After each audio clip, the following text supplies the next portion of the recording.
Murambwi. Tokuchingamidza mufundisi. Tinotenda muchifaro weMurambwi. Good. Kwakuri sei kwamamuri uko? Tatiri kuJoburg.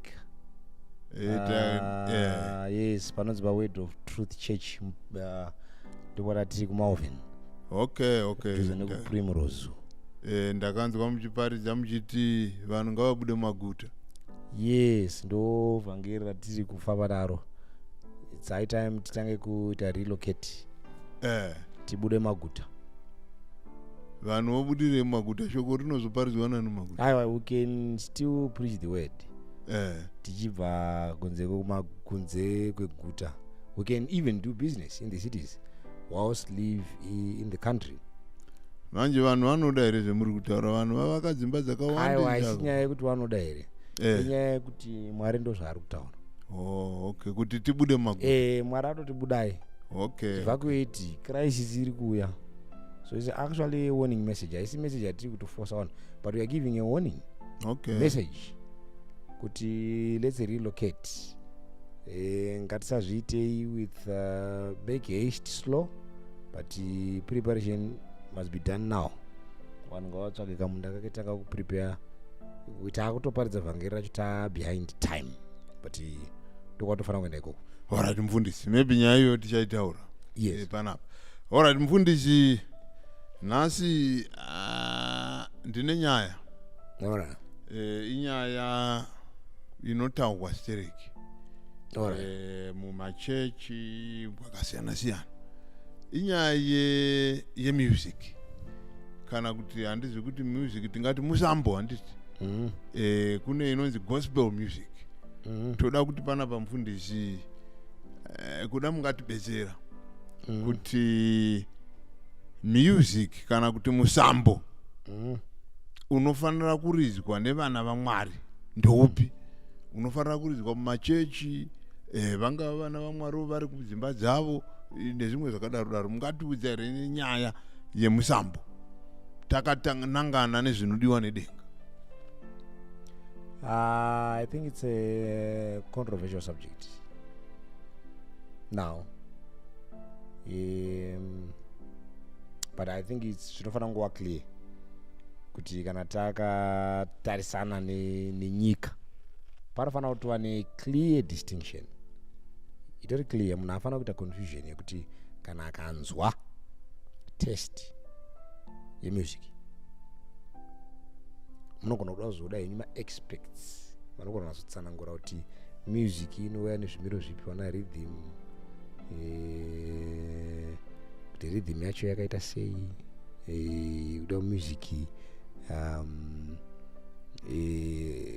tempo yacho iri kufamba sei, zvakuda vanonzwisa kuti inoumbwa sei, handiti ndo the technical part of it, but panofanira kungova clear line kuti kana pakaimbwa zviite nyore kuti uone kuti ari kuimba uyo ari kuimba asati akuziva Mwari, ari kuimba uyo ari kuimba akati anoziva Mwari. Saka natiri kutaura zvemusic yaMwari inofanira kungotaura Mwari nekuti ndeyaMwari.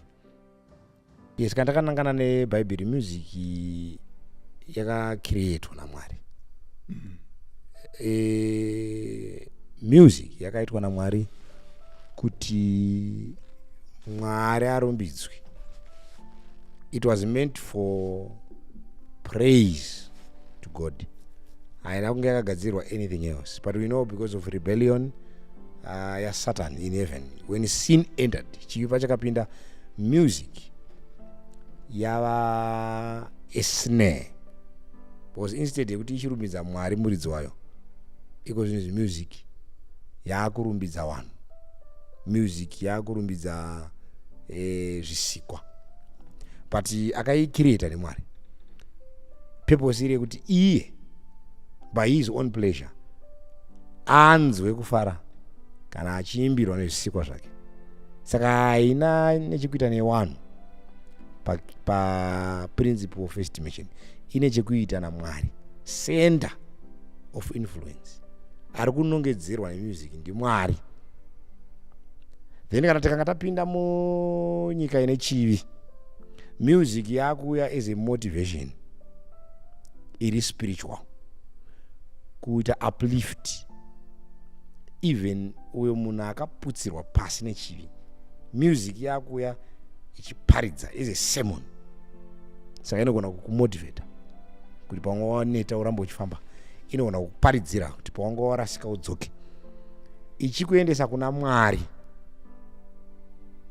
Saka music iri kufokasa pana Mwari kana iri yaMwari. Ikasadaro ine zvimwe zvayakurepresenta. Saka yakatanga kupi? Music yakatangira in heaven.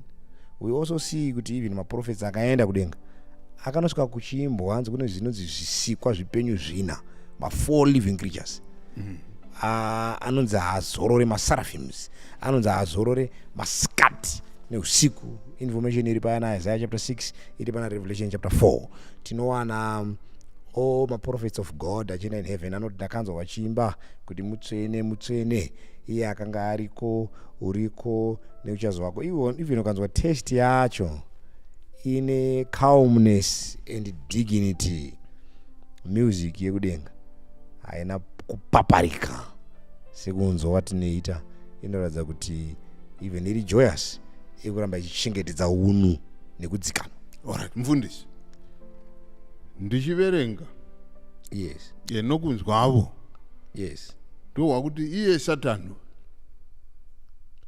yes wanga ari muimbi mukuru kwazvo. yes Saka Satani music haisiyo here yakaita kuti ade kuzvitutumadza, ati ndinogona kuimba, ndogona kuenda pamusoro paMwari. Hatina chatinonzwa pana Ezekiel 28 verse 13 chinoratidza kuti Satani music ndio yakaita kuti ada kuenda pamusoro paMwari. But what we hear zvokuti Satani anonzi ngoma dzako nenyere dzako nembira zvanga zvakaitwa mukati mako kubva pazuva rekusikwa kwako, which is a confirmation kuti Satani aiva muimbi in heaven.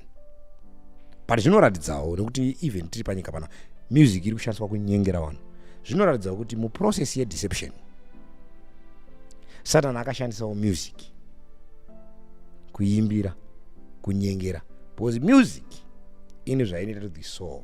Even vakanga vachiita, we are told even in history kuti vanhu vakanga vachida kuti vanhu vajoine hondo kumapungwe aiitwa usiku, kana madzibaba edu achitudza hanzi kwaiimbwa zvokuti waikangana kuti ropa rinodeuka wobata gidi kuti uende unorwa. Saka music inokwanisa kuchinja even mindset yavanhu, culture, environment inochinjwa nemusic. That's why mama musicians even munyika kana achiimba andonzi athreat munyime platform, ane zvaakuisa muvanhu otobhaniwa. Saka mukuimba, saka we know if the devil was a singer, is one of his gifts and talents in heaven. Achinzi aigara pagomo radzvene raMwari achitungamirira gomo radzvene raMwari ari choir master in heaven. Zvinoreva kuti muprocess wose yekunyengera akashandisawo futi kuimbira. I want to believe he also wrote lyrics to sing songs in heaven kuti anyengere. Saka music yaka and also inoratidza kuti Satani chimwe chakamudonedza ipride. So we also want to kana takubatanidza chida kutsvaka zvakaitika, we know kuti chinhu chaitika muna Satani Bible ngokuti kusvika kusarurama kwakaonekwa mauri, and righteousness, iniquity was found in you, ukazvikudza, pride. Saka zvinoreva kuti mukuimbira kwa Satani kwakwane kuzvirumbidza, kuzviona ari iye ari pamusoro. But pride goes before a fall, of course we know. Alright, mufundisi, mataura imimi kuti zvakanyogwa mbevere kuti mbira nezvimwe zvamataura izvo zvanga zviriko, kureva kuti zvakasikwa naMwari kazvana mbira izvi. Saka music tinogona rekuridza mbira muno muchechi nemagitare nemitengeranwa nezvimwe zvakadaro. Aiwa, bhuku razvakatsaura rinoratidza kuti Mwari akanga achitoimbirwa nema-instruments. Ukaringana Psalms chapter 50, rubidzai Jehovha nembira nengoma nemutengeranwa, ukaverenga even Revelation vakanga vaponeswa vaonekwa kudenga, hanzi vakanga vaine rudhimbwa mahaps vachiimba rwiyo rwaMozisi negwayana. There is evidence yekuti even in heaven vanhu vakanga vapiwa mainstruments ekuti varidzi anonzi mahaps. So Mwari anokwanisa kuridzirwa nezvinhu izvi, but panoda kutariswa kuti tiri kuzvishandisa sei, nekuti wakaipawo Satani ari kuzvishandisawo mukunyengera nyika. Ndopana nchiti paya yaMwari inowanikwa with calmness and dignity. Tinofanira kuwana nemupatsano kuti rock music, handiti tikanga tasvika kuchechi tinokwanisa here kuimbawo futi rock music kana taakuratidza musiyano.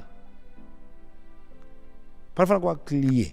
Sungura iri munyika ikaimbwa, nyika inopengereka muzhenri iyoyo. Hip hop muzhenri iyoyo vakanga vainventa mafounding fathers ana hip hop nana singura. They were not Christians, vanhu vakanga vari munyika. Saka chechi inofanira kuramba yakamaintaina its identity even nguva dziri kuchinja.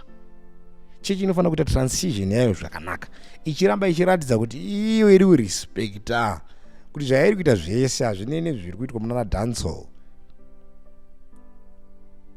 iyo, nokuti chechi haisi kufocusa on itself. Chechi kutsvaga the glory of God. Kana chechi ikaizata zvinhu izvi yarasika. Music haifanira kunge iri self-centered. Inofanira kutsvaga one aim yekuti pakupedza saka vhesi po achiti kana muchidya kana muchimwa kana muchiita chipi nechipi itai zvose kuti Mwari akudzwe. Zvikangoitwa bedzi kunzi pava nekurumbidzwa kwevanhu kuti ninga anosota, ninga akapenga. Jesu anoti kana ndikasimudzirwa ndinokwera vanhu vazhinji kuruponeso. Kureva kuti takakusimudzira vanhu ndo vachakwera vanhu kwavari.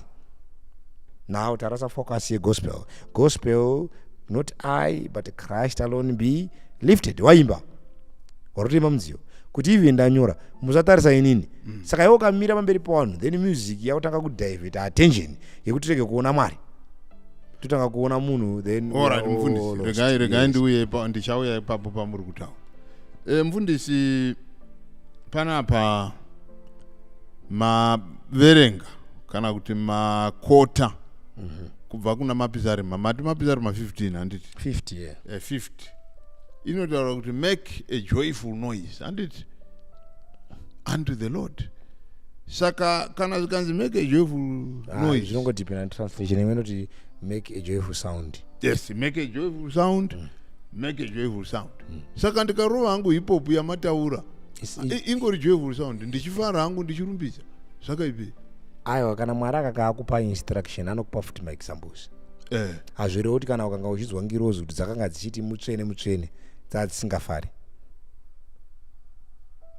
Ndizvo zvatiri kutaura ka tiri kuti isusu Mwari paari kutipa instruction yekuti joyful sound titore nemaexamples because music yaitoimbwa makwaya akanga arimoka mubhaibheri.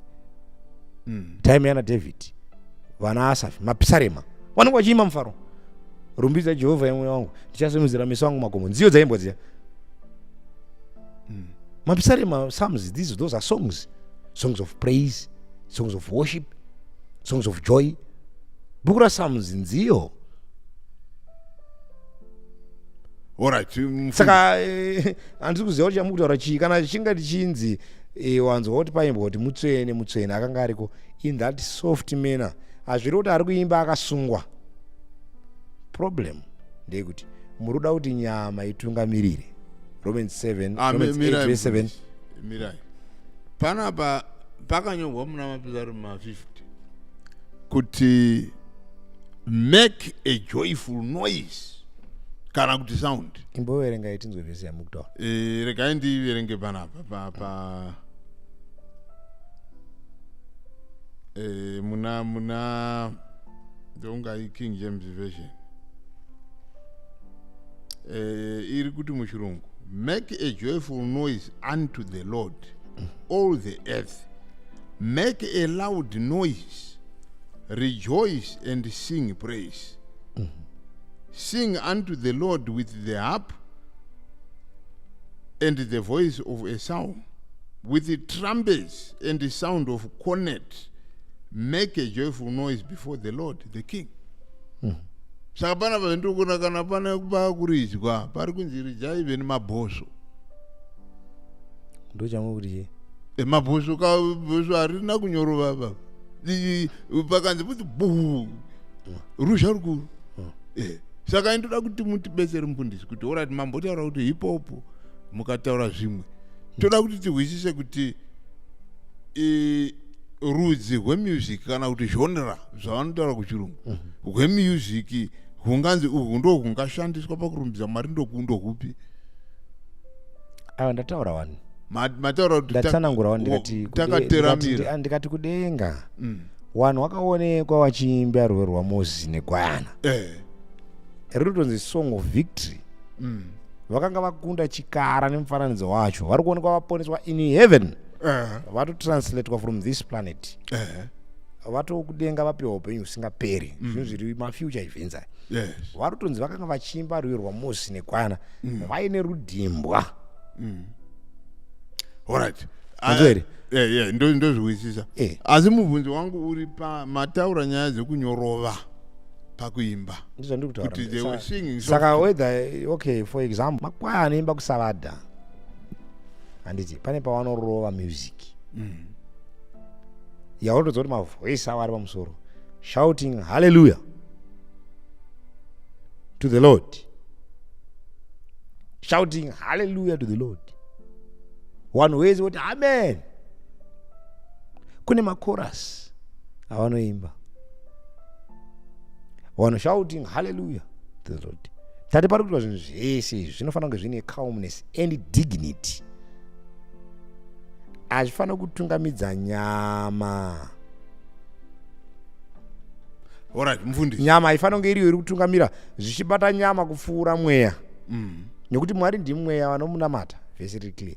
Vanomunamata mumweya nemuzvokwadi. Nangwe ava pavaiita mabhosvo avo tinotowerenga tichinzwa zvavaiita pakuita zvinhu.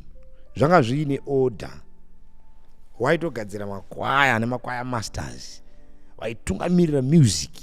Vainzi vanakomana vaSafi. Ndati vanhu vainyora mapisarema mamusic of joy. Dzasi nziyo dzaka parakutonzi mapisarema zvinongoreva kuti nziyo. Masongs esaya ainyorwa pasi. Ukamatarisa unotoona kuti even munyori akateramira even pari kuti shout and joy. Pari kuratidza kuti mawara macho hamuna kuganhira ba. Alright, mufundisi. Nonga chendiri kunyanya kuda kuhwisisa panapa. Because apa pari kutonzi noise. Pavhesi. And tikatarira zvimwe zvacho zvinoshandiswa semabhosvo. Mabhosvo anorira zvekurira zviya. Zvasiyana neamapimbo anenge ari pasi akateramira zvinoimbwa kunana maambassador kunana zvimwezvo makwaya amuri kutaura. But panapa pari kunzi tora maminstruments uridze ufare uchifarira chiwako. Saka pane limitation irapa. Kuti pane kusungwa iri kana kuti unongofara nenzira yaunoda kufara. Zvamaita maiunza muchechi. Vanhu avo vakanga vachipiwa pfungwa idzi zvaiitwa mumatende. But kusanctuary kwanga kusina practice iyo. Because kusanctuary kwairatidza munhu gwara. Ainge isiri ground of entertainment. Alright. Also, when God was saying this, anga asinga promote entertainment. Vanhu vakanga vachitenderwa kufarira Mwari. Zvatinoita even kudzimba dzedu tinonzwa music tikofara. But kana tauya muchechi tatova muenvironment iri different. Then music ine imwe period yanga isingamboridzwe. Zvokuti mavhesi akunyangwa anga aripo anga asinga-applyiwe. Zvaitonzi musatomboya nawo atiri kumaona. Pane period yainzi Day of Atonement. PaDay of Atonement mamusingaridze mabhosvo, mamusingaite shout. Alright, saka mufundisi muri kuti imimi imwe music inonyanya kuita ruzha inogona hayo kuridzwa kumba. No. Ndikutobvisa ati rui ndinenge ndataura one position kuti hapana patiri kunzwa even wakanga wachita harisi ruzha. Zvikanzi shout with joyful song hapasi kunziita noise ruzha. There's difference between because Mwari ndakutaura kuti even vakaonekwa vachimba rwero rwaMozisi nekwayana zvinonzi vanga vaine rudimbwa mazwi avo akanga aine kutinhimira kukuru. Kutinhimira kuratidza the power of the voice. Mwari ndiri kufara but I still maintain my composure because even ndiri kuita shouting with joy ndiri kurangarira kuti music iyi yandiri kuimba kurumbidza Mwari not me. Hakuna kuonererwa mukati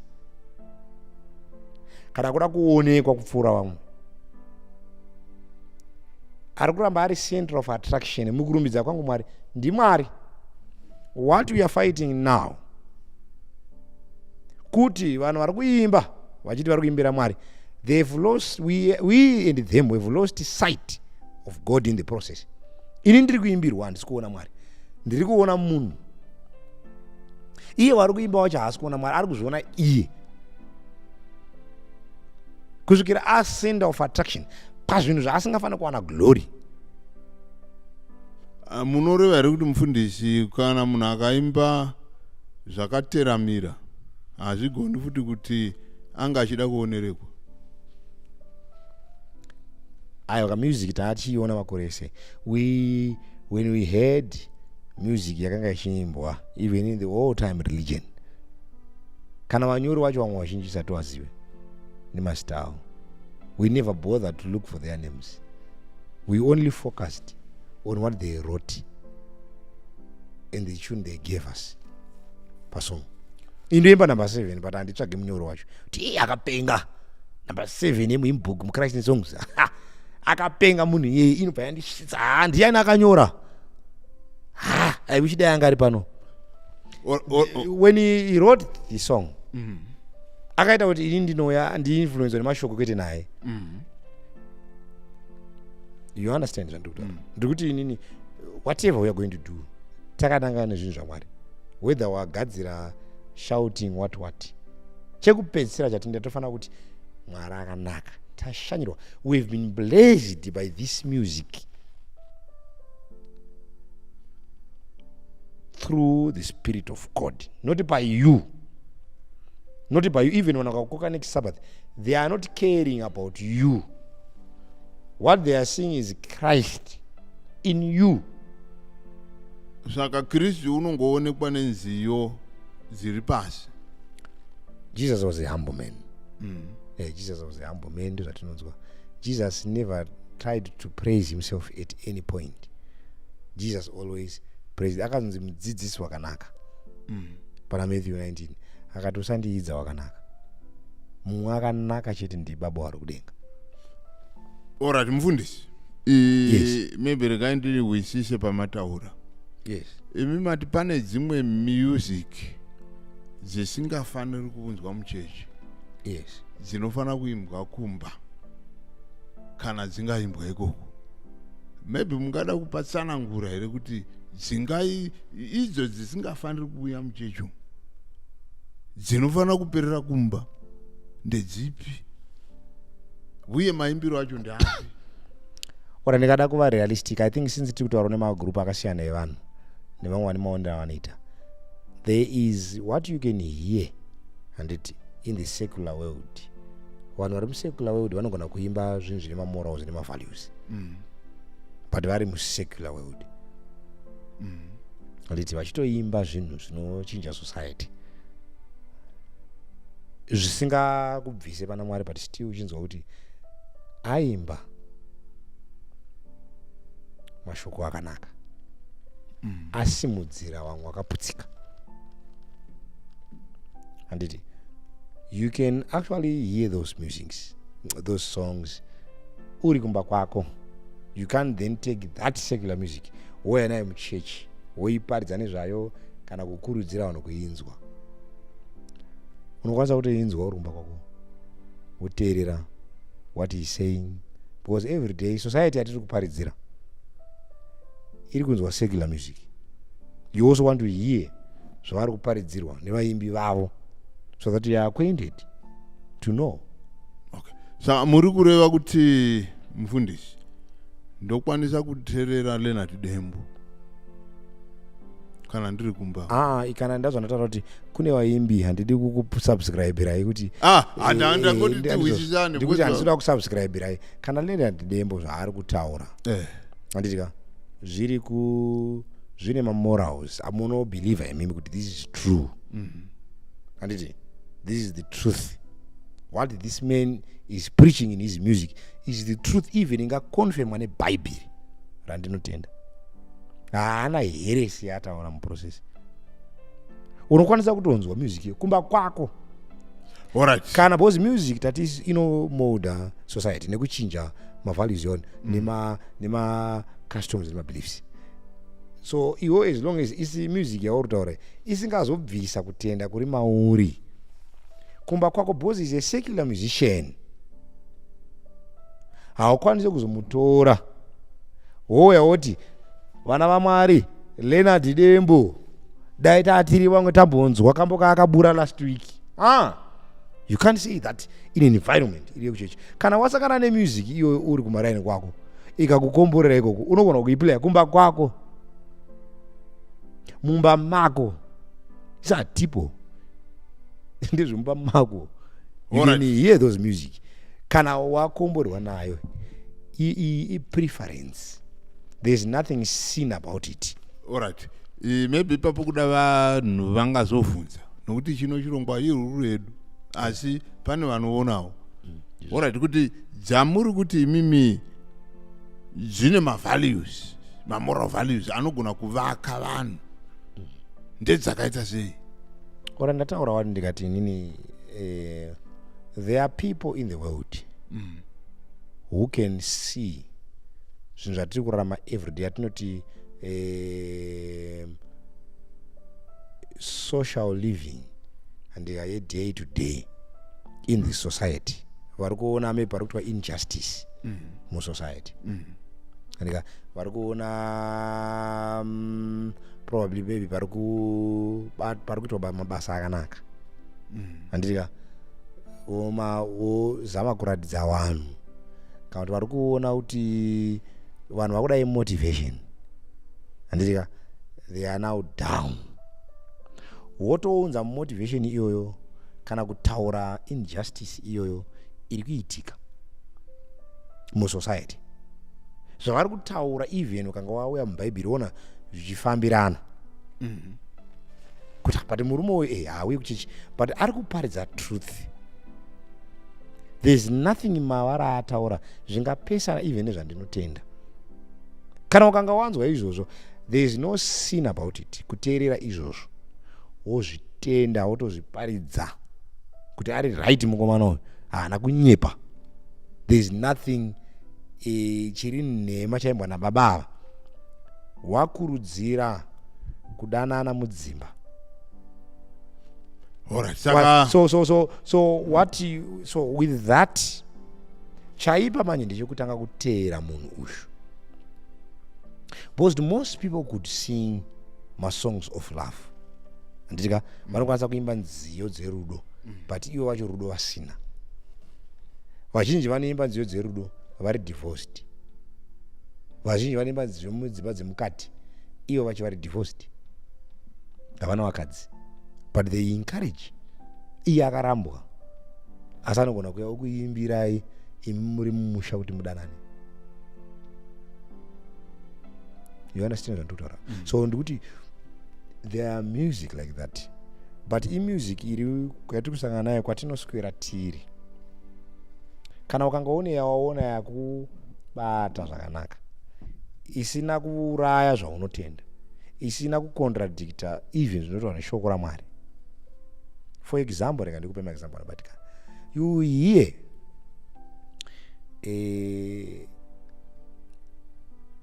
a singer anonzi Charles Charamba ari kuimba handitika tave Sodoma neGomora, tibatsirei baba. Takaudzwa kunzi musha uyu, chatinoziya musha uyu, tinomirira kuya kwenyu. Ari kuimba ari ikoko kwaari, zvaataura wotarisa nyika zvishuwa yaSodoma neGomora, zvaataura wotarisa zvishuwa tiri kumirira kuya kwaJesu. Ndozvatakaudzwa kuti Jesu achauya, ndozvatinotenda. There is nothing wrong about that. Ini handini naye, but ndiri kuti music iyi ndikainzwa ichirira handitize kuti fanodzivi nekuti handipinde naye handina matenda ekuchechi kwangu saka hazviite. Ndati inini music chakaipa kuya pano kuti right, vana vaMwari ngatiteerei ningi. Alright, mufundisi, mapamuenzaniso wavaya Charles Charamba, vaCharles Charamba mufundisi ka haasi mufundisi pari pane pavanoimba wachirasika mukuimba ukwamazoanotaura ndati pane dzimwe dzavanoimbawo woona kuti dzapesana nezvatogona kuzoenda kwazviri. Okay. Asi yamakota nyika yeSodoma neGomora haikwanisi kuridzwa muno. No, haichakwanisi kuridzwa muno because of faith and belief and what we stand for is Adventist. Because now tikadaro talose identity. Charamba nezvaanorepresenta Charles Charamba nekwaari zvakanaka kunga achirepresenta zvaari kuita ikoko. Because tataura nyaya yekuti tinofanira kuramba takamaintaina identity. Mwandutaura panofanira paka maintainwa identity, so that at the end of the day, because music zvainoita inotichinja. Ndatini kana ndikanga ndanzwa Charamba ndikaramba nchimuteera nezvimwe zvaanoimba, saka ndati chaunofanira kuva careful manje panyaya iyi kuti usateera munhu uyu kana asina whole truth, nekuti achazoti mukufamba music yake uchanzwa kuti yakucontradicta nezvinotoreva shoko. Saka kana wakanga wakatenda iye munhu, by beholding you become changed. But atini unogona kutonzwa kuti Charamba abuda songo yakanaka, wotoiplaya woinzwa, but usinei naye. Indakanzwa Sodoma neGomora, but handiteere iye, handisati ndaenda kuchechi kwake. Mwana ndikutaura handisati ndaenda kuchechi kwake, but ndakanzwa ndikati murume ataura shoko rakanaka mukuimba kwaaita. Uye zvakafanira kuti tinogona kunzwa waparidzi wachitaura Chiwenga anotaura nyaya dzekuti musikana ngaachengetedze umhandara opposed to Chiwenga. Inema here iti kuti apa ataura but handimufolowe. Alright, mufundisi. Regai tirege kunyanya kuramba toda kuti tinzwisise ipapo. Mapamuenzaniso waCharamba vanotonzi pasi yavanoimba inonzi dzinonzi inziyo dzechitendero, handiti gospel music. Ndoda kuti inini ko kana munhu akaita saLeonard Dembo kana Jabraiser akaimba rwiyo runogona kutivaka isusu mumagariro, mungava mumagariro mudzimba, kuti vanhu vade madzimai avo, kana kuti vanhu ngavagare zvakanaka vasingapokani, zvikaimbwa na Leonard Dembo, kana kuti zvikaimbwa navamapfumo Thomas, kana kuti zvikaimbwa naSolomon Kusikuza, tinogona kuteerera. Aiwa, ndo zvandataura kuti it now depends, because izvi zvine chekuita nepreference izvozvo. It now depends, we don't want to subscribe. Kuti kana imakanzwa Dembo akaimba music yamakaona kuti Dembo akanga achigadzira community nesociety, nguva yaakaimba music yake yakatibetsera. Kana isu takanga tichida kuita zvechipfambi, patakaimbirwa Dembo takatosiya. Akanga achidhinaunsa chipfambi neupombwe, kunyange tanga tisingaziye Mwari takarega kuita mazviri kusvikira takasangana nechechi. Makawana message isina kukurasai munzira. Ndozvatiri kutaura. But chakaipa kuti takaramba tichiteera imwe music takazonzwa kuti hapana imwe yaaimba inogona kunge yaipesana zvinotendwa neshoko. Saka kunditaura kuti Leonard Dembo, Jabres ngaateererwe nevanhu vari muchechi, ndarasisa vanhu pavanoimba nziyo iyokuyu. Ndiwo unenge uri ikoko, ndiwo unofanira kuziva zvaunotenda iwo nezvaunorepresenta. Wana vakabuda nziyo dzavo musociety tinosangana nadzo every day. Ini ndikakubvunza kuti Jabres hamumuzive, hamugona kuti Jabres ndiani, muchide kuti muri munhu wekuchechi.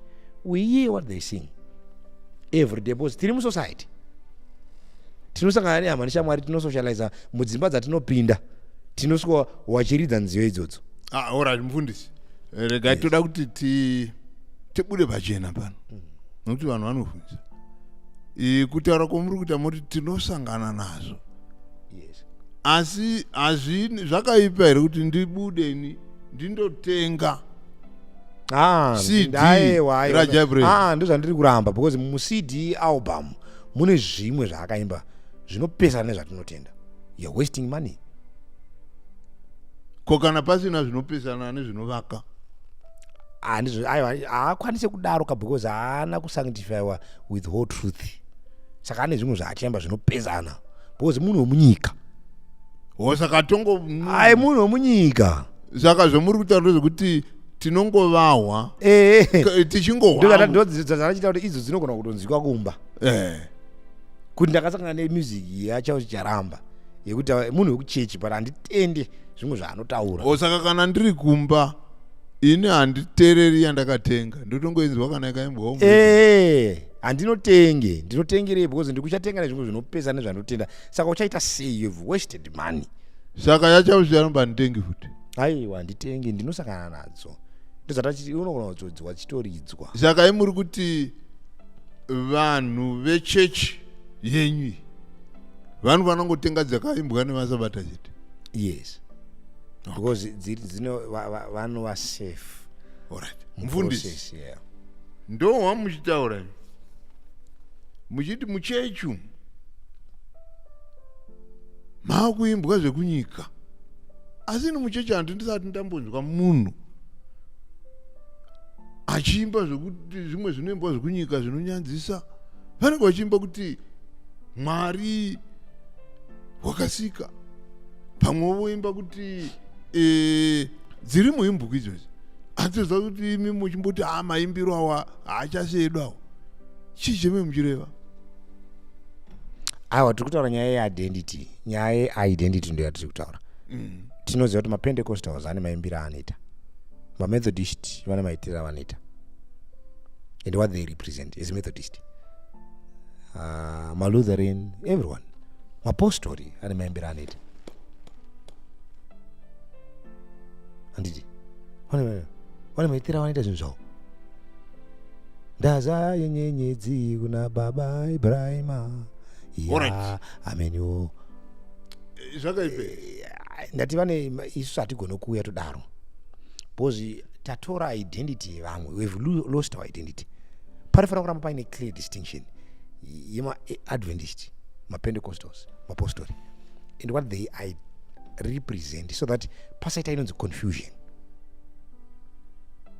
Saka iyi inyaya yeorder. Inyaya yeorder tiri kudzina nayo. Kuti imi saka tikaona matora zvimwe siri isusu tinoti maunza nyika. Because ava vapinde nesu. Kana tichivaona toti vachiri munyika. Asi mufundisika, nziyo dzedu zhinji dzakabva ku Baptist. No. Amuti nziyo dzedu dzakabva kuBaptist. Teererai, ndotonzwa vangu vachitaura zvakarasika. Amuti nziyo dzedu dzakabva kuMethodist. Tiri maMethodist isusu. Tiri maBaptist. Pabata ipapo. Tiri maLutheran. Isusu hadzina kubva Methodist. Titori maMethodist takafomwa out of Methodist, tikafomwa out of Baptist, tikafomwa out of Lutheran, tikafomwa out of Calvinist, Orthodox. Ndozvatitori imusic yedu vakativamba, angatori maMethodist nemaBaptist tiri a compilation of all these things. Hatina kutora kuMethodist. Ndo zvatiri. Saka takasangana neMethodist tinotowira naye paMethod of Salvation. tozoona kuti ko pakubhabhatidza unoita sei. Tikasangana nemubhaptisti tinotonosangana naye tonowira naye pabaptism tozomubvunza kuti ko pamethod unoita sei, because tiri mabaptisti tinotonyudza kamwe chete mvura as baptist do. Saka haugoni kutanzi takabhorowa baptism kumabaptisti. Ndozvakafanira zvamuri kutaura takabhorowa sabata kumasabath keepers. Tiri masabath keepers because patakavambwa magrupu ese aya ndo akatitanga. Alright mufundisi, saka imi zvomuri kuti takopa kuhwisa kwendoita ndokuti muri kuti idzo dzakabva kubaptist ndo dzatakatobva nadzo. Zvinhu zvatakatotanga dzemuri kuti takopa ndedzipi? Munoimbwa chipositori muchechi menyu? Zvatiri kuti takopa tiri kuti tatora dzimwe tsika dzezvimwe zvinamato zvakatikomberedza zvaakuita kuti tiite lost our identity. Iyo dzimwe tsika idzi vanonamata vakatoona havachatinzwisisi. Vale zvavaimbotiona takaita vachibva vatokasira vatiziva kuti tisu tapfuura. But now even tikaimba tikapfuura havachazive kuti masawadha apfuura.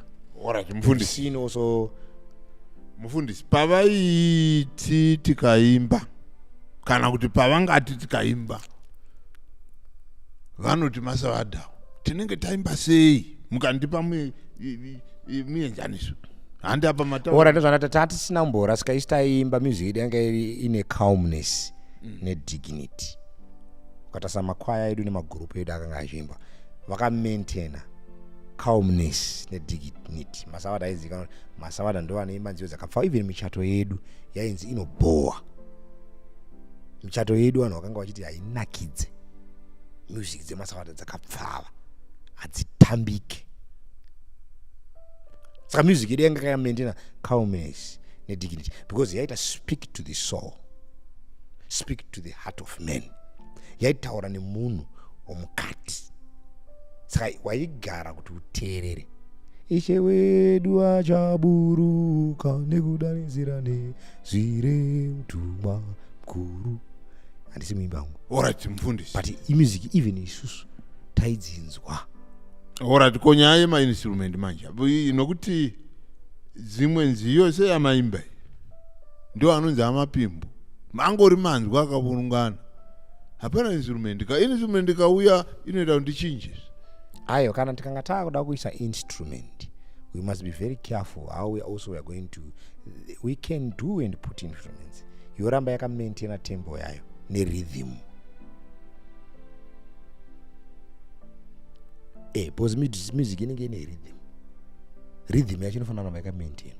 Alright mufundisi, totora ngoma unogona kuzomaintaina here yamaimba kana kuti number 7 inorizika nengoma. Aiwa tikuti ngoma in our culture kana tikaitarisa yakanaka nemaAfricans yatogara ine zvainosimudza matiri nekuti chivanhu chedu nekwatakabva chinotiudza kuti ngoma inotouya kuzodeedza zvimwe nekumutsa nyama kuti ifare.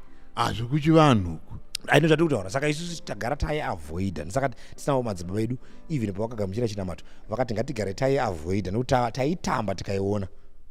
Saka tikada kuzoya naye apa paplatform inotikanya nekuti taakusangana muchechi munouya vanhu vakasiyana siyana vagamuchira Jesu vari kubva kwakasiyana siyana. Vamwe ndo yakavarera vachisevesa sadza nayo. Saka kuti tive on safe ground, we would rather avoid ngoma. Kuiavoid ndo zvandataura. Jesu adongoti chasungwa panyika chasungwa kudenga. Hapana chakaipa manzwera. Hapana chakaipa kuva nayo. But kuiavoida wakanga wakatitangira ndozvawakaona kuti zvinoita kuti identity yedu tisazoirasa mukufamba nekuti chivanhu chiripo chakatikomberedza muno. Saka ngatichiite do away so that tirambe tiri unique mukufamba kwedu. Yatakapiwa yacho haina kushata nekuti inogona kuitika tichitofara nayo pasina ngoma. Ahora timuvundisi. Manzwere yatina yacho tinotofara nayo pasina ngoma. Hapana munhu ari kumboti dai wedzira ipfungwa dzevamwe ndo zvakanga zvichitizwa izvozvo nekuti vamwe vachazoiridza havazove nepfungwa iyo yekuti Kristu aonekwe, asi pamwe zvavakanga vatiza futi even kuchiwano zvichamutswa maware nekuti upbringing yemunhu inogona kuramba ichimuteera. Asi mufundisi, chinounza mweya wakaipa ndo vandozvomuri kutaura izvi, kuti ngoma yabatanidzwa yafananidzwa nemweya yakaipa. Asi chinounza mweya yakaipa ingoma here? No. Kana kuti mweya waSatani kana kuti Satani? Tiri kuti isusu music inoti inoconnecta with the soul of man. So inogona kukuisa mumarealms your soul kuti ite connect with the invisible world. Unokwanisa kuconnectwa namadhimoni nemusic. Sade kuti ngoma payanga ichiridzwa subconscious mind yako ichiteerera ichirohwa inokwanisa kukusimudza kusvikira wavhura pfungwa dzako wakaipa wopinda. Zvibatikana ta muchechi ka ndikandoti even muchechi Satani anopinda futi, but nekuti arimo.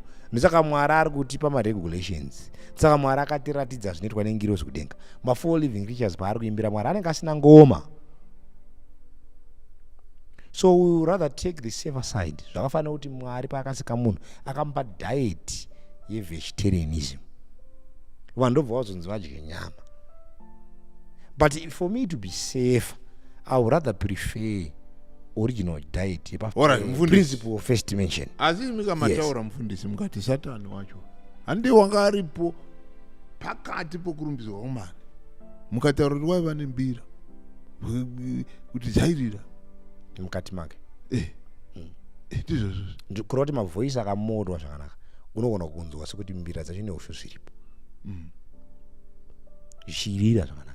Asi isusu hatisati here taakuzoti zvaishandiswa nevanhu vomuAfrica nokuda kwokuti zvaishandiswa nevanhu vomuAfrica zvakashata, regai tizvisiye tishandise zvakauya nevarungu. No, but zvatichengeta kusvika nhasika. Chechi yaramba iriko. Patatanga kutora izvo zvacho zvamukutaura izvi tatove neconfusion. Ndikuti inini ndikuda kupindura mukateerera. Ndikuti izvo zvakabviswa zvemadzibaba edu tikasara tisina. Chechi yakafamba kusvika zuva ranhasi ikakura muAfrica macho ichiita isina izvi. Patatanga kutora izvi tichidhibheta nyaya dzacho kuti ngatiende tinotora izvi, nekuti vanhu kana vachifamba mweya mutsvene anzi naJesu kana auya achakutungamirai muzvokwadi yose. In all truth. Handifunge kuti Mwari haana kunge achifamba nesu kubva patakasiya ngoma idzi nembira idzi. Mwari mukuisa influence namweya mutsvene akataura nevanhu vake vaakazivisa zvokwadi, vakagona kumira panyaya vakarimuvha zvinhu izvi. Chechi ikakura isina zvinhu izvi, chechi ikaappreciatwa ikava neidentity musociety, kuti kana yaya kuimba ichidai ndivo avo, the remnant is here. Now muperiod yatafunga kuti zviri wrong, taakureason with our cognitive powers, let's challenge, nekuti tiri kufunga kuti takuimba sevarungu. Pandaimba namba 7 handiimbe semurungwini. Hapo Jesu anouya kugasha senyenyedzi yekudenga wese wachapenya. Ndati aiwa teererai whatever, but handisi kuimba semurungu, ndinoimba semubvuyi. Ndokwandakabva. Ndiri kuti inini ndikaimba ndichidaro handa kuimba semurungu. Pane vanhu kuti hanzi zvatakuizwa nezvevarungu tiri kuramba kuti even imbo kuti nayo haina kutirambidza kumaintaina our identity as Africans. We are actually singing number 7 as Africans. Handifungi kuti varungu vanoimba vachidaro. Orariko kana tikaimba nengoma dzakaipa. Hapana, ndati hapana chakaipa. Ngoma hadzina kuipa, hatina kuwirana bedzi. Saka ikuri nyaya yekuti tagara pasi towirana kuti ndozvataakuda. But ndati kune vamwe vari kuita misikanzwa yekuuya nadzo wakutokonzera kuti titange kupopota nekurwisa. But ko vanouya nemagitari ndozvandiri kutaura. Ndati wese vari kuita zvinhu izvi wari kutokonzera even division amongst us but because maitire conduct yavo tutaura nyaya yeconduct tati kana tikanga tida kuita mainstruments zvinoitwa futi with calmness and dignity and maintain ourselves muprocess zvisingamutse even mapassions enyama. Alright, saka muri kuti zvinopinda kungoma zvinopindawo kupiano zvinopindawo kumagitare saka muri kuti magitare hafani kuvamo. No tati kana tikanga chida kuita handina chandarambidza ndabvumira nemwani ndataura chete kuti principle yacho ndeyekuti zvinofanira kuramba zvichitizivisa kuti zvatiri kuita hazvinei nenyama tiri kuita zvinhu zvemweya but tikanga taakubhihevha sekuti tiri kumashavi tikataka kubhihevha sekuti tiri kugigira macheso tikanga taakubhihevha sekuti taenda kunoimbirwa nevaimbi vemunyika nemacelebrities nemasecular musicians tarasika panofanira kuramba pakamaintainwa identity even mutransition iyoyo yataakuda. Damwe tikataakura kugara pasi tiwira nyaya dzengoma tinofanira kuiwa nevanhu vari nepfungwa vakapiwa zvipo naMwari tisandati zvimwe zvacho even inini pada mui anoona nezvemusic agara apa achikuudza kuti music inofamba sei matembos ayo nechii because I'm not an expert indi kutaura principle inofanira kuramba ichimaintainwa. Alright, saka even warida kuita magitare haufanira kutongoita kwa Bob Marley kana kwana Lucky Dube zvinofanira kuramba zvichiratidza kuti tirakumaita asi ndezvaMwari tisingatori mastyles ari kutora masecular musicians want tiri kuda kuzama kuita fit in we are trying to fit in kuti nyika itide but Bible roti musada nyika nezviri mairi ana nyika nezviri mairi anozviita muvengi waMwari. God will never use strategies of the world to win souls. When we are singing, our only intention is to win souls for Christ, not for us. So we are called pane a certain group riri pakati we are mutandare naro tandara naro mvundisi we lose focus muchechi tikatarisa izvozvi vanoimba sokuimba kwava muchiita uku ndovana advent ambassadors avo ndovana heralds nevamwe vakadaro tikavatarisa vamwe vacho muchaona kuti vaakutochinja kuimba kwavo nokuti hakuchabati vamwe voruzhinji vanosanganisira vechidiki vanosanganisira madzimai vakuimba vachiita akanaka kurepa kaya mukaterera vamwe vachoimba nemagurupu iwawa aiimba idzodzi dzakaurungana idzi iye vakuimba zvichingodaro. What I want you to do, let them do a comparison. Kana vakachenjera vaone transition yavaya nayo, impact yavaisa nguva yavakaimba mazuva akaurungana neuya varoti mukutaura vachida kuita 15 vandiudze what they have achieved. Kana tichita zvinhu zvaMwari, let the Spirit of God leads whenever you want to do, because we are thinking kuti time vhangeri randiri kuparidza ndora yangoparidza nemadzibaba enyu. Still even the mind of man is steered, wants to hear more. Handira bochinja, this is the only gospel. Vhangeri harichinje because Mwari achinje, principles will stay. Nekuti Bible rinoti Mwari anogara akadaro zuro nhasi nekusingaperi. God will never be affected with time. We don't care about those who feel kuti vada kuchinja, let them change, but God doesn't change. Ende Mwari akafadzwa nazvo kuti vanotenda vaponeswe neupenzi hwekuparidza. Music is secondary, preaching is primary. Music inotouya kuzocomplement worship.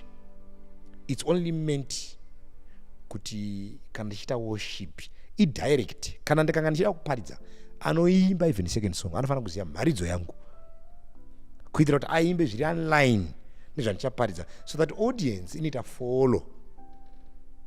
I'm preaching present truth. Mumwe munhu ari kuyachiimba zvinhu zvemamaterials. Uruda mari here, uruda mota here. Indiri kuparidza mharidzo inoti you can save, not save two masters, God and money, God and mammons. Munhu aimba ari kutobvunza congregation kuti kuda mari here, kuda mota here. Alright, mufundisi. Pane music inonzi akapela. Yakanakei kana kuti yakaipei? Akapela ndeipi? Yekuti vanhu vanoshandisa muromo zvakadaro. I don't know hangu, but I don't subscribe to it, especially how these so-called upcoming groups are doing it, because tiri kunzwa a lot of noise. Demons who ordain mademoni ndio anojika murusha, tinonzwa mwe tsvina yematavi. Wari kuita zvezva mutaura zvikatanga kuwa noise nerusha, I think zvabvisa Mwari, because tinofanira kumaintaina ndakutaura pakutanga calmness and dignity. Zvikatanga kukonzera futi kuti congregation yacho iri kunzwa ichita noise, it's now confusing. Why are we screaming to musicians who are singing for the glory of God? What are we trying to do? Because senda even waimbi vanofana kutya, especially kana vakatakura zita rekuti Mwari, vanofana kurwa neana. But I know kuti God will judge, because Mwari akati zvinhu zvimakachitanda kana mandinyerere mukafunga kuti ndakafana nemi. Why are we screaming for them? We know kuti the first intention was not about them. Intention yavo yekunomira pamberi apo ndekuti isu tiziye Mwari naKristu Jesu iye woga akatumwa naBaba. Why at the end of the day tinobuda chita kuti wazonzwa here ningi? Whatever they are doing, ivo vacho vamuti miromo nechii. Ngava make sure kuti va maintain a calmness and dignity. I don't know, maybe someone will add panyaya have heard also kuti slaves in America ndo vakatanga music iyoyo vachisa mabumbum kureva kuti izvinhu zvakatengwa munyika when they were trying to motivate, and zvanaitaura zvezvo kuti vaifana kungoteera zvokugumira kuma-slaves. Wade in the water, wade in the water children. Tozvisiya kana vada kuzviteera uchiti zvanga zvichindikomborera vakanga vaine ma-old negro spirituals, mamwe acho anga ari powerful, handiti akanga achiimbwa kumotivata ma-slaves. Zvanaita zvekuti unogona kutoinzwa uri kumba kwako yotokumumotivatawo. Children don't get weary. Not with church. Children don't get weary till the work is done. Children, don't you get weary till the work is done. As we gumira kumba. Handikabva ndauya ka ndobva ndataka kuiridza muno. Yakaimbwa naunonga uri munyika, pandogona kuiteerera kuti ndimotivata kuti no, I must not get weary till the work is done. Yotondipusha pana ndada kuneta. Ndiri kumba ndotanga kutoverenga bhuku. Alright, mufundisi. Tambotaura zveakapela, but mukatarisa muchaona kuti nziyo dzemuhimbuki vazhinji havachanyanya kubatikana nadzo, nyanya sei kana dzichiimbwa nemanzwi akaurungana zvakateramira. Vaakuda kuti dziimbwe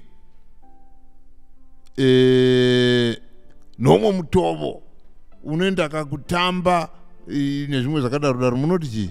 Aiwa, ndakutaurira wani kuti Romans 8:7 inorambidza kunamata Mwari uri munyama. Inoti vese vari munyama havagoni kufadza Mwari.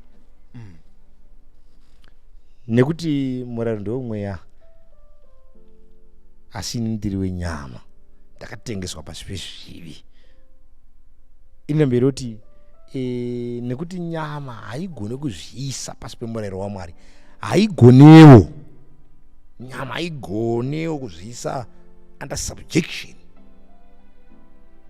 That's why we are seeing all these things. Tine vanhu vakawanda vari panyama, vakapinda mumvura munozvarwa munhu patsva, ari ma-dry sinners vakabuda vari ma-wet sinners. Vanhu vasina kumboexperienza baptism of the Holy Spirit. Ma-hymnals atinoimba ari spiritual. Vanhu vakanga vachinyora, they were influenced. That's why they are powerful. Even when 2025, iyo vakanyora kuma-1800s. They are still moving along with time. Zvinoratidza that there was a spirit yaMwari yainfluence vanhu vakunyora. Because God doesn't grow old, and truth doesn't grow old. the truth that was preached 100 years ago, 300 years ago, 1000 years ago is still the truth. Alright, mufundisi. Pane kumwe kuimba kunoitwa mumachechi kokuti vanhu vanonzi vanhu vanenge vakasuruvara, but kuimba kokuti vanhu vari kunakirwa hakusi kuti vo vari kufarira Mwari wavo.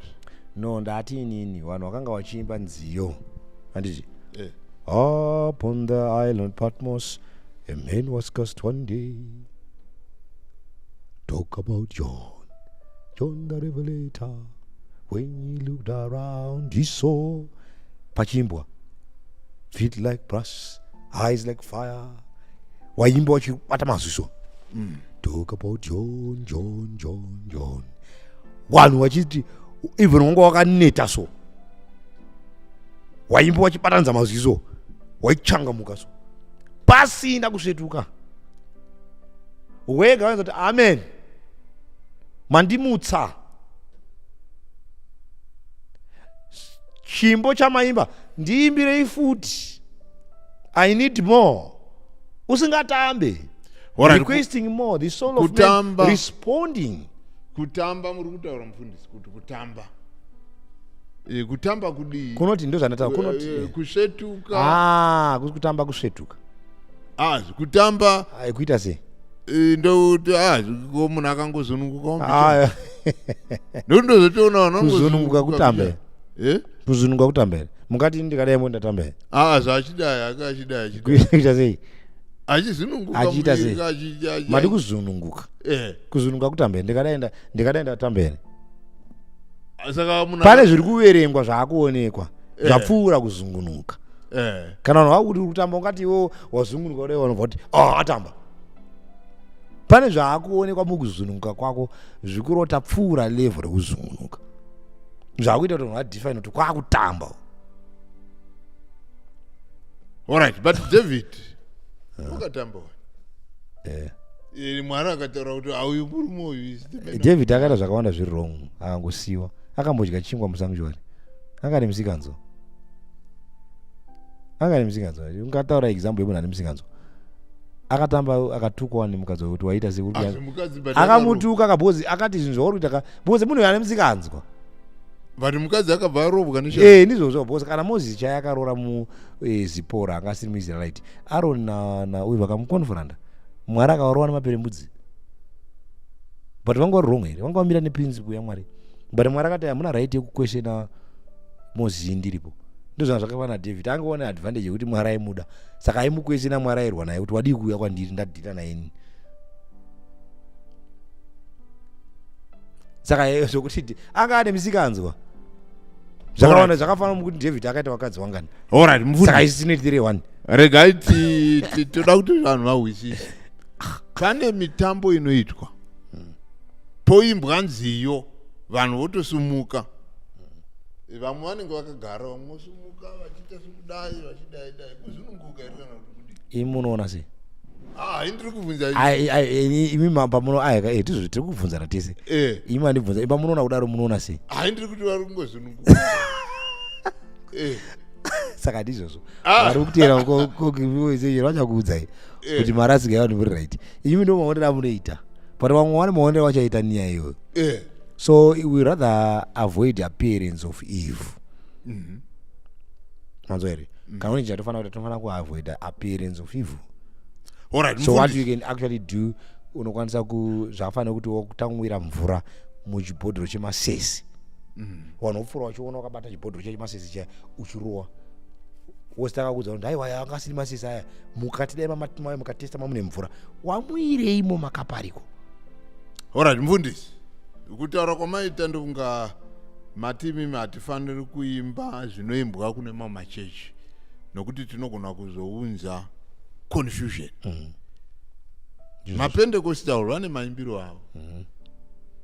But vanhu vavaya mungati maimbiro avo akashatai. Aiyo. Much is given, much is required. Seventh-day Adventist yakapiwa much. There is more light inopfuura light zvekuma Pentecostals. Because we actually know the power of music. we actually even study music yavo tichitoona kuti inohypnotizer kuhypnotizer kudi masenses evanhu kudi kukuisa in another realm yekuti usafunga. That's why even ukanzwa quality yechingwa chimwe chinoparidzwa ikoko you are amazed when uchiti amen havachafungi havachafungi zvibatika saka tiri kuti because haisi music inoita speak to the soul. Imusic zhinji yacho inoitwa nevamwe wacho inobata nyama ndeyekuti wafare. But kana wamweya unofunga here kana wamweya unofunga here mweya wabatwa nemweya unenge uchiri iwe here uri kushandisa pfungwa dzako uri kana kuti waakusundwa nemweyabatwa nemweya kuita sei murambo kana mweya wakushanda mauri aiwa nati unonzwa nokutaura Jesu anonzi akatungamirwa nemweya kurenje naLuke 4 naMatthew 4 kuti anoedzwa nemuvengi. Zvino muedza vaikwara akati kana uri mwanakomana waMwari shandura mabhozvo ezvingwa. Jesu akati akanga ane mweya Jesu watungamirwa nemweya regai titore muenzaniso wamai waiti. Mai waiti pavaiprofita pamwe vaidona kupinda muvision ka nekupinda mumweya zvaka nekuva nemweya zvakasiyana. Muri kuti chiko muri kuti kupinda muvision kupinda mumweya handichiimba ndapinda muvision handichasi nemi imamoga indandi ndapinda vision pakuimba ikoko imuchiri kuimba zvimwe indadi ndamunemwe nyika warasika hauna kuimwe nyika unofanira kupinda pauri pano uri kuenda kunyika ipi hauna vision hausi muprofita pa hauna vision unopinda unless wakati wapinda takutoutesta tione kuti chii chiri kukupinza ikoko takuda test the spirit hauna kwaunofana kuenda. Your soul must only be afflicted to God. Zvakafanira kuti tinoita muprayer tinonzwa kuti kune kwataenda but still we have our senses. Unonzwa uchinamata kuti I'm connected somewhere far away but hausi kuluza focus nekuramba uchiziva zvawafambira ipapo pamunamato ukuramba uchitaura same words dzawanga waronga kuti uchataura naMwari nezviri kukunetsa woti amen wodzoka. Alright, toti munhu atendeuka kubva kuchipostori kana kupentecost wanga ane muimbiro wanga ajaira tonamata Mwari semasanganiro atakaita naye saka munhu haana problem yake akaramba tonamata Mwari sekusangana kwakaita naMwari ndomanamatiro aunoita naMwari ndozvaunoita ndozvinotendeutsa vanhu ndozvinomotivita vanhu.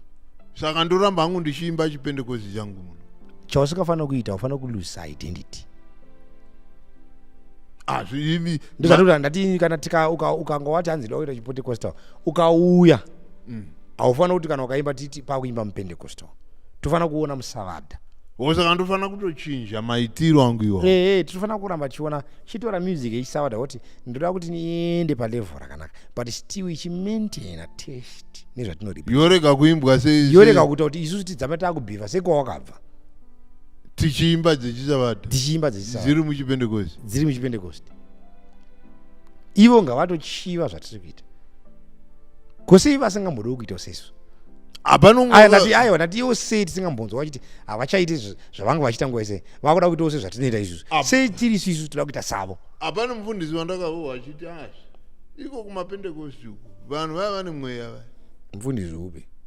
Umwe wandakauwa wokupi womusavadha aiwa mufundisi asirika mufundisi ari infallible mukati mufundisi handisi kuda dai mati pane pandakaona vhesi zvamufundisi akataura ndiri kuti inini iye wakataura akati kumapentecost uku kune mweya asi kuno chiriko chichokwadi chete aiwa ndozvandataura ndati inini mufundisi ndiani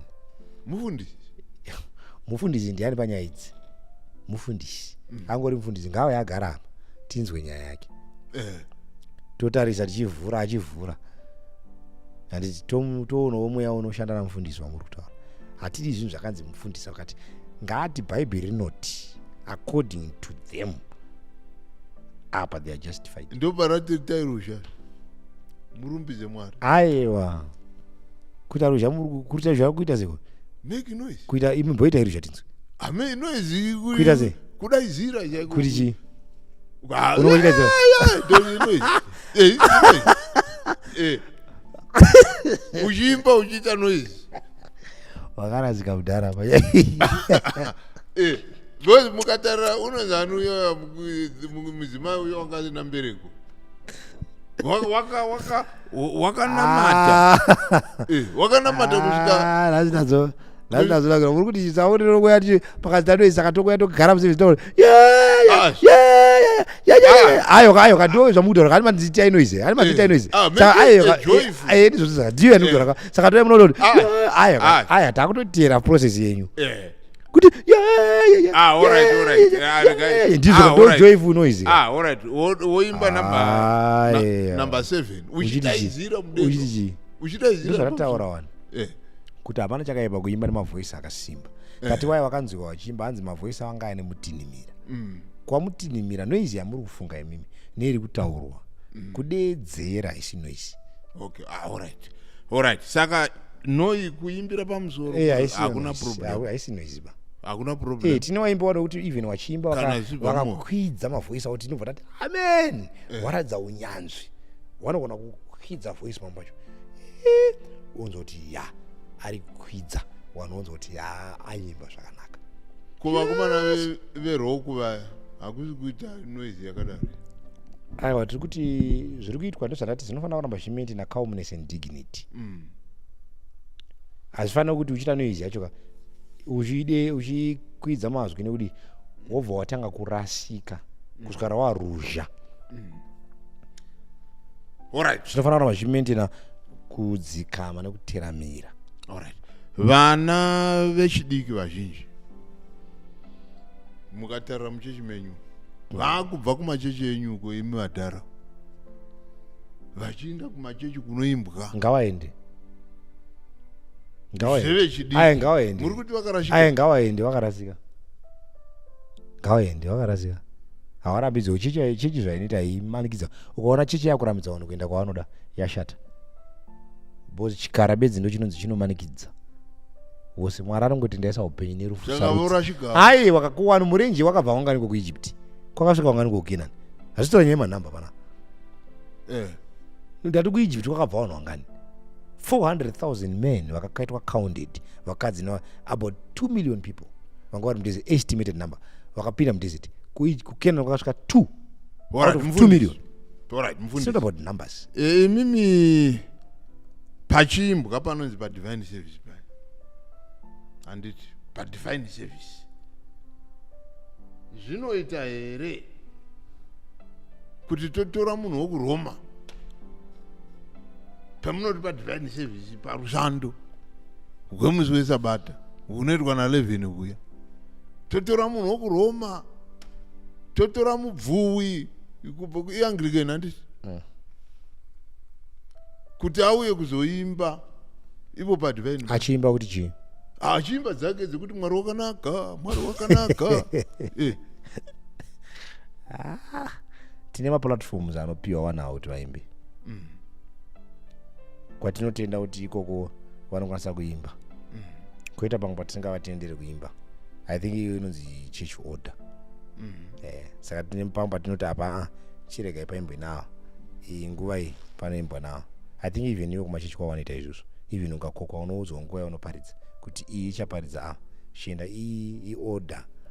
Saka vakanzi vaimbawo padivine chechi iyoyo yadana vabvuwi yobva yati vaimbe padivine service ichechi yavadana kayesa vada chechi yesavada painovadana yavaudzire zvekuimba inoti yaimuimbe chete aizvanataura saka vachatanga kuimba chimiro chawakafa vachinamata wakafa mukuimba nekuti ivo vanotenda kuti wakafa vanoziva ndo vachaita matambudziko nekuti chechi yesavada yaiwati muzotiimbira iyi neiyi neiyi chechi yesavada inongoti tiri kukokai muye muzotiimbira vachasarudza kopa vanobvumidzwa kuimba vakaimba izvozvo nokuti pamunoti pasavazikuba ipa pakanaka kuti kudzidza saka zvinogadziriswa but padivine hapazodzidzwe avo vanofana kanzi kana munhu akataura zvisizvo unoburudzwa saka havaenzi watakoka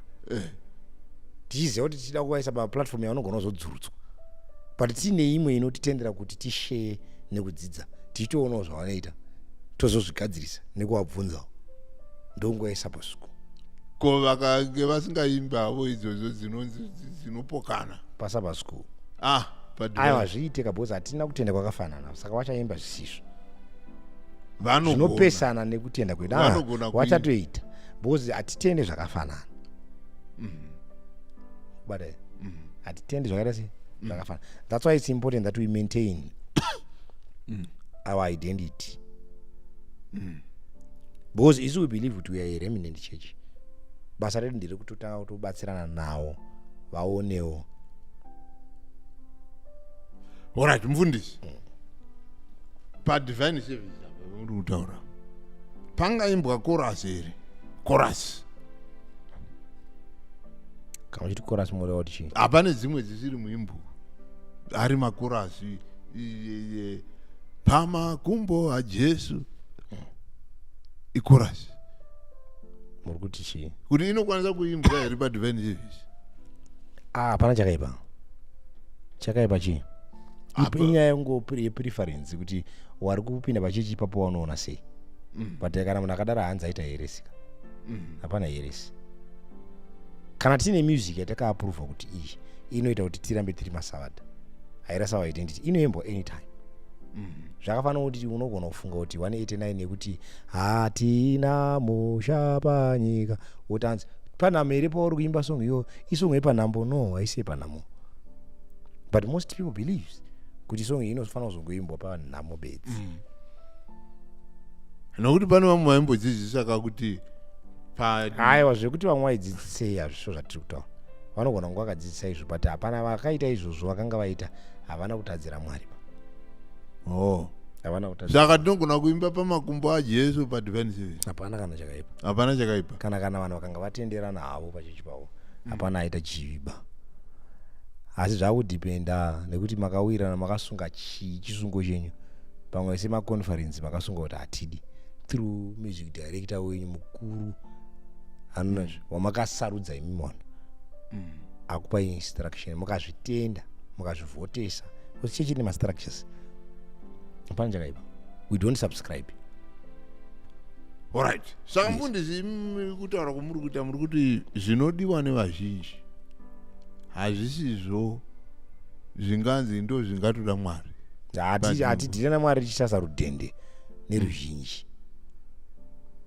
We would rather worship Jesus under a tree than a devil in a cathedral. Saka kunotanza aiwa ngatipinde mucathedral maura kunamatira pasi pemuti. Saka tovana kana muina devil hatipinde. Tingatenda na Jesu pasi pemuti. Tovana kuramba tichiimigwa namadvent ambassadors. No. Let's be progressive. Pa music yedu. Let's be progressive. Let's have everyone wanoziya how to write music. Let's have everyone wanoziya how to appeal to a new generation. But nyaya iripo ndekuti tichimaintain our identity.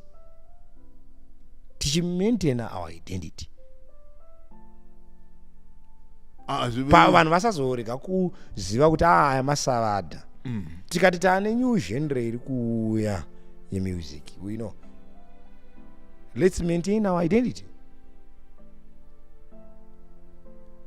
So that tinoramba takamaintaina but hatiri kuti muprocess yetransition iyoyo tinodzamara taita zvamukuta kuti amapendecostals. Why should we become Pentecostals? Are we not creative? Hatina mweya here watinokumbira uchenji here zvokudaro zvokuti akutora even mupfungwa kubva kuvanakomana verima. Tinotorerei nziyo dzemuhip-hop? Isu tina mweya anocreata.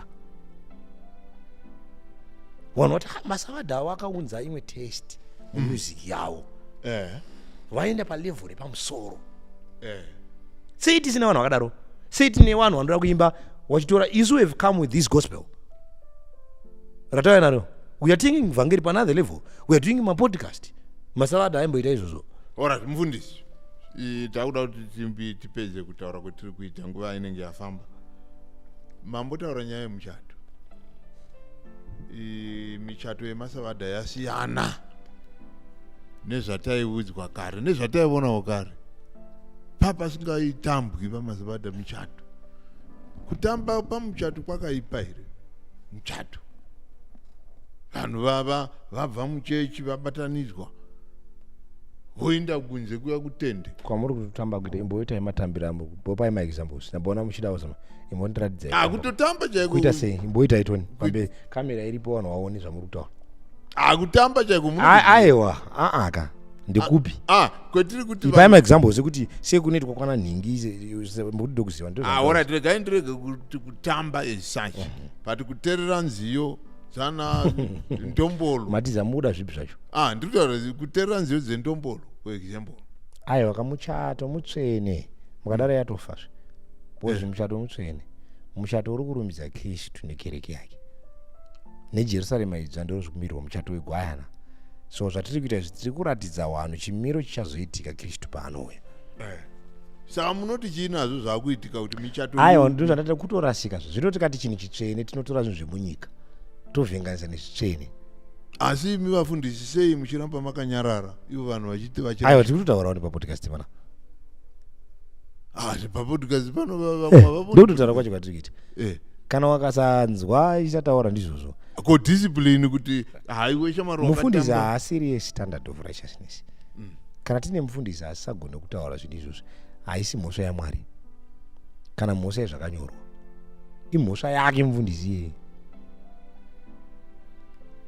asina kuwerenga asina kunzwisisa kana noti ane zvaada kuwana nemabenefits haakwanise kutaurira varidzi vemuchato kuti marasika asi ndoziva kuti pane nguva yekuti vanhu vaMwari kumashure uko vakanga vakasimba panyaya idzi waitomira kuti hatiuye kuzokubatanidzai but chii chaita kuti panguva kupera kwaita nguva murambwe kupera kukuita nguva namazuva bhaibheri rinoti vanhu vachanga vachitsvaka vaparidzi vachazviunganidzira vaparidzi vanoparidza zvinofadza nzeve dzavo zvakacho vachitsaukira ungano zvakanyorwani kuti muzive kuti kana nguva yakukwana ndozvichaitika kupera kuita nguva tiri kuzvifara nokuti vanogadzirira taakugadzira vanoera vakufanira kuti tenzi aswedera chenji yo yakanaka bhozi po anoti Jesu haauye kana kutsauka kusati kwataka kuuya kura kuti tichaona kutsauka muchechi kuri kutsauka munyika munotsauka handi vanhu vakatotsauka kudhara munyika vanhu munyika vakatsauka kudhara vanoramba vachitsauka